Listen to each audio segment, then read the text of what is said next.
How to add more payment methods on Shopify. That's what I will show you in this video. But before we begin, make sure to subscribe to the channel and ring the bell to get notified whenever a new video is uploaded. With that said, let's get started. So go ahead and open up your Shopify admin panel. And once you do that, click on the three lines at the top left of the screen. Then click on settings at the bottom left of the screen. Once you do that, click on payments to access the payment section of your Shopify store, in which you will have several options to add new payment methods. The first one is the additional payment methods.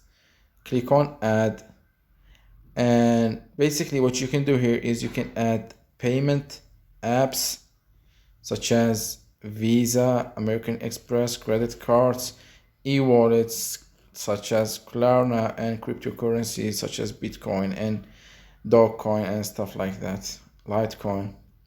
So say for example I wanted to select Klarna. I will click on it, and what it will do, it will give me all of the providers that provide this payment method. I will just go simply with Klarna, click on activate, and you will be brought to this about or information section about Klarna, but you need to scroll down to the account status at the bottom and click on connect. And what will this do? It will install the app on your Shopify store but not activate it. In order for you to activate the app, you will be redirected to their website, and you can link your Klarna account to your Shopify store from there.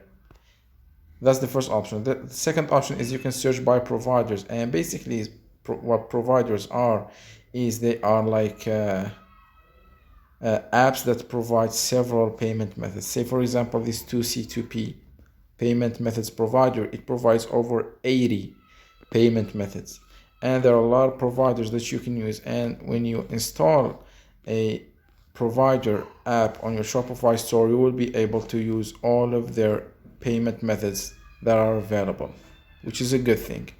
The second option that you can use is the manual payment methods, and by clicking on the drop down to add new payments, you will find four different options. The first one is create custom payment method, bank deposit, money order, and cash on delivery. If I want, for example, choose any one of them, I will simply click on it, and it will bring up a pop-up window from which I can set up this new payment method by adding information and stuff like that. They will guide you through, and once you do that, click on activate at the bottom, and the payment method will be added to your store. So that was it for this video. That's how you can add different payment methods to your Shopify store. If you have any questions, please leave them in the comment section down below. With that said, see you in the next video.